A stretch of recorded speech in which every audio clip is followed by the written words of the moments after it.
Welcome to my channel economic zone. हम अपना chapter कर रहे थे Indian economy on the eve of independence. एक बार हम शॉर्ट में देख लेते हैं कि इस चैप्टर के हाइलाइट्स क्या है, कि क्या इस चैप्टर में पढ़ा क्या था।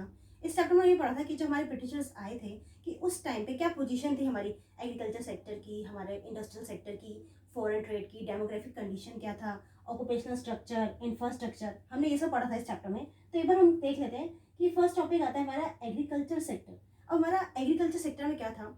एग्रीकल्चर सेक्टर में हमारा फर्स्ट पॉइंट जो होता है वो होता है लैंड सेटलमेंट सिस्टम, जिसको हम जमींदारी सिस्टम भी कहते हैं। जमींदार तो थे, वो ओनर होते थे लैंड के, और वो क्या करते थे, फार्मर्स से प्रॉफिट जो भी एग्रीकल्चर पे होता था लगान लेते थे, और वो लगान जाके जमींदार ब्रिटिशर्स को देते थे। फिर सेकंड पॉइंट आता है इसमें कमर्शलाइजेशन ऑफ एग्रीकल्चर। अब कमर्शलाइजेशन ऑफ एग्रीकल्चर कहता है कि पहले फार्मर्स जो थे वो ग्रो करते थे सिर्फ अपने सेल्फ कंजम्पशन के लिए, लेकिन उन्होंने क्या किया कि फूड, उन्होंने उनको शिफ्ट कर दिया, फूड क्रॉप से सीधा कैश क्रॉप्स की ओर शिफ्ट कर दिया। कि मीन्स आप अब ऐसी कैश क्रॉप्स उगाओ जिससे आपको पैसे मिलेंगे, जैसे कि इंडिगो हो गया, कॉटन हो गया, जूट हो गया, तो इससे आपको मनी होगा। तो उन्होंने उनको प्रमोट किया कि आप कैश क्रॉप्स उगाओ। फिर आता है हमारा इंडस्ट्रियल सेक्टर। इंडस्ट्रियल सेक्टर में क्या था कि ब्रिटिशर्स ने देखा कि इनका हैंडीक्राफ्ट का बिजनेस जो है वर्ल्ड मार्केट में बहुत फेमस है, तो सबसे पहले हमने इसको डिस्ट्रॉय करना है। तो इसके लिए उन्होंने टू फोल्ड सिस्टम को अपनाया। जैसे कि उन्होंने क्या किया, यहाँ से हम क्या करते थे, अपना रॉ मटेरियल जो था वो इम्पोर्ट करते थे, और वहाँ यहाँ से हम अपना जो रॉ मटेरियल जो है वो एक्सपोर्ट करते थे, और वहाँ से क्या हमारा फिनिश गुड बन के आ जाता था। एक तो था इसमें हमारा सेक्टर, इंडस्ट्रियल सेक्टर में क्या था कि इन्होंने देखा कि जो हमारा हैंडीक्राफ्ट का बिजनेस है वो बहुत अच्छा चल रहा है, तो सबसे पहले हम इसको इसको डिक्लाइन करते हैं, इसको खत्म करते हैं, तभी तो हम अपना बिजनेस कर पाएंगे। तो इन्होंने क्या किया कि इसके लिए उन्होंने टू फोल्ड सिस्टम को अपनाया।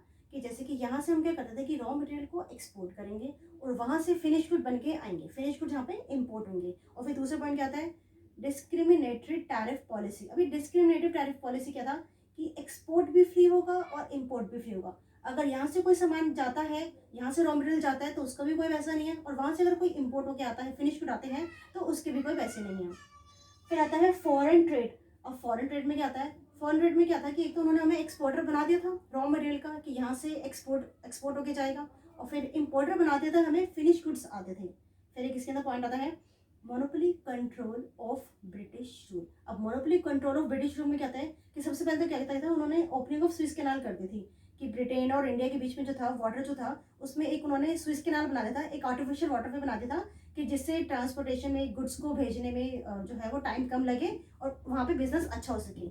और एक इसमें आता है हमारा monopoly control of British rule. एक आता है हमारा फॉरेन ट्रेड। अब फॉरेन ट्रेड में क्या किया था उन्होंने, फॉरेन ट्रेड में क्या कहता है कि हमको एक्सपोर्टर बना दिया था, exporter of primary products, and importer बना दिया था फिनिश गुड्स का। फिर दूसरा आता है monopoly control of British rule. Monopoly control में क्या आता है कि उन्होंने कहा था कि जो आपका मोर देन हाफ है, जो मोर देन हाफ जो है आपका, वो रॉ मटेरियल जो है वो ब्रिटेन को जाएगा। मोर देन हाफ में वो आपको 50% से अबव होता है। लास्ट वीडियो में बताया था कि 60% या 70% जो था वो ब्रिटेन को जाता था, पर एक्चुअली में बुक्स में ये कहीं मेंशन नहीं है कि 60% जाता था या 70% जाता था। मोर देन हाफ लिखा है। मोर देन हाफ में ये हमारा 54% भी हो सकता है, और 58% भी हो सकता है। तो हमें सिर्फ ये कहना है कि मोर देन हाफ जो था इट रिस्ट्रिक्टेड टू ब्रिटेन, और रेस्ट जो था हमारा वो चाइना को जाता था, और श्रीलंका को जाता था, ईरान को जाता था। और एक इसमें होता है opening of Swiss canal. Swiss canal क्या था कि मीन्स ब्रिटेन और इंडिया के बीच में जो पानी था उसके बीच में उन्होंने कहा एक आर्टिफिशियल वाटर वे बना दिया था, उसको हम कहते हैं स्विस कैनाल। नेक्स्ट आता है हमारा डेमोग्राफिक कंडीशन। अब डेमोग्राफिक कंडीशन क्या होता है, डेमोग्राफी का मतलब होता है स्टडी ऑफ पीपल, लोगों के बारे में पढ़ना, उनके बारे में जो भी फैक्ट्स है, डाटा है वो है। मीन्स अब हम ये कह सकते हैं कि डेमोग्राफिक में आ सकता है कि आपका बर्थ रेट क्या था उस टाइम पे, डेथ रेट क्या था, कितने लोग पढ़े लिखे थे, लिटरेसी लेवल क्या था, आपकी लाइफ एक्सपेक्टेंसी क्या थी, हेल्थ कैसी थी लोगों की, इन्फेंट मोर्टेलिटी रेट क्या था। तो डेमोग्राफिक कंडीशंस में हमने ये सब पढ़ा था। फिर नेक्स्ट टॉपिक तो पढ़ा था हमने ऑक्यूपेशनल स्ट्रक्चर। ऑक्यूपेशनल स्ट्रक्चर का मतलब ये होता है कि work distribution of working population into different sectors. ये मींस एग्रीकल्चर में आपके कितने हैं, मैन्युफैक्चरिंग में कितने हैं, सर्विस सेक्टर में कितने हैं। तो उस टाइम पे एग्रीकल्चर में जो थे हमारे वो 75% थे, और जो रेस्ट रिमेनिंग जो बच जाते हैं हमारे वो 25% थे, कि मैन्युफैक्चरिंग में है जो जा रहे हैं, सर्विस सेक्टर में जा रहे हैं। तो अब हमारा कहता है कि जो 75% जो था वो हमारा एग्रीकल्चर सेक्टर में था, और रेस्ट 25% जो था वो हमारा मैन्युफैक्चरिंग में और सर्विस सेक्टर में। तो इसीलिए ऑक्यूपेशनल स्ट्रक्चर में हमारा जो था वो हमें कह सकते हैं अनबैलेंस्ड ग्रोथ था, हमारी ग्रोथ प्रॉपर नहीं थी। अब आता है इंफ्रास्ट्रक्चर। इंफ्रास्ट्रक्चर में हो जाता है कि जो हमारे जो सेक्टर्स हैं ये कितने डेवलप्ड हुए हैं, कैसे काम करते हैं हमारे सेक्टर्स, यहाँ की रोड्स कैसी हैं, यहाँ की रेलवेज कैसे हैं, ट्रांसपोर्ट कैसा है यहाँ का, या आपका कम्युनिकेशन कैसा है आपका। तो इंफ्रास्ट्रक्चर हमारा ऐसा हो जाता है कि हमारे क्या डेवलप्ड हुई थी इसमें। अब उन्होंने ये सब चीज़ें तो हमारी कर दी थी ब्रिटेन ने। एक लास्ट टॉपिक इसमें आता है कि positive effect of British rule. Britishers ने हमारा एग्रीकल्चर को, इंडस्ट्रियल सेक्टर को, सब कुछ खराब कर दिया था, लेकिन उनका पॉजिटिव इफेक्ट क्या रहा था? पॉजिटिव इफेक्ट उनका ये रहा था कि एक तो उन्होंने हमें सेल्फ सफिशिएंट बना दिया था इन फूड ग्रेन्स में। मीन्स पहले हम सिर्फ क्रॉप्स को उगाते थे सिर्फ अपने सेल्फ कंजम्पशन के लिए, तो उन्होंने कैश क्रॉप्स में कन्वर्ट कर दिया हमें, तो जिससे हम लोग एक्सपोर्ट भी कर सकें। पहले सिर्फ हम अपने सेल्फ कंजम्पशन के लिए करते थे, अब हम फूड ग्रेन्स को बाहर हम इम्पोर्ट भी कर सकते, बाहर एक्सपोर्ट भी कर सकते थे, सॉरी इम्पोर्ट नहीं, हम बाहर एक्सपोर्ट भी कर सकते थे। और इसका पॉजिटिव इफेक्ट क्या था कि उन्होंने हमें ट्रांसपोर्टेशन प्रोवाइड कर दिए थे।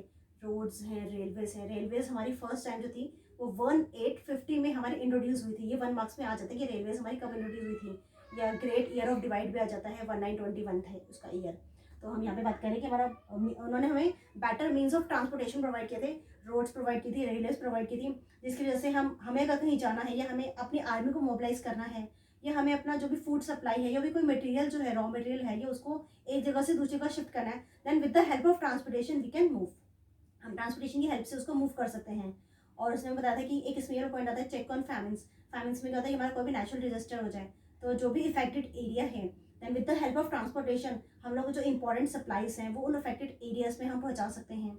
एक उन्होंने अच्छा काम किया था कि मॉनेटरी इकोनॉमी लेके आए थे। वो मॉनेटरी इकोनॉमी में क्या था, मीन्स हम लोग यहाँ जो हमारा बार्टर सिस्टम है हम उसको फॉलो कर रहे थे। दैट मीन्स हम गुड्स जो थे वो एक्सचेंज करते थे, गुड्स टू गुड्स, गुड्स के बदले हम गुड्स को एक्सचेंज करते थे। We have no concept of money. तो जो मनी का कॉन्सेप्ट जो था वो हमारे ब्रिटिशर्स लेके आए थे कि आप गुड्स की जो एग्जैक्ट वैल्यू है वो मेजर करो मनी की टर्म्स में। फिर एक आता है कि उन्होंने हमें सिखाया था कि एडमिनिस्ट्रेटिव सिस्टम सिखाया था।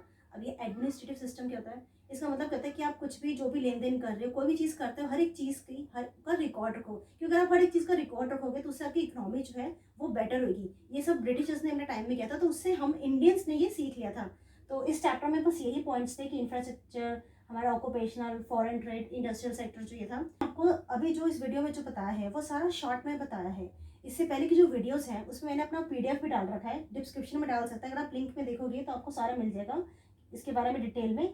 और नेक्स्ट वीडियो में जो हम पढ़ेंगे वो पढ़ेंगे हम इंडियन इकोनॉमी। इंडियन इकोनॉमी में हम क्या पढ़ेंगे कि हमारा इकोनॉमिक प्लानिंग कैसी थी, इकोनॉमिक सिस्टम कैसा था, प्लानिंग कमीशन, हमारा नीति आयोग है, 5 ईयर प्लान्स हो गए, हम इन सबको अपने नेक्स्ट टॉपिक में कवर करेंगे।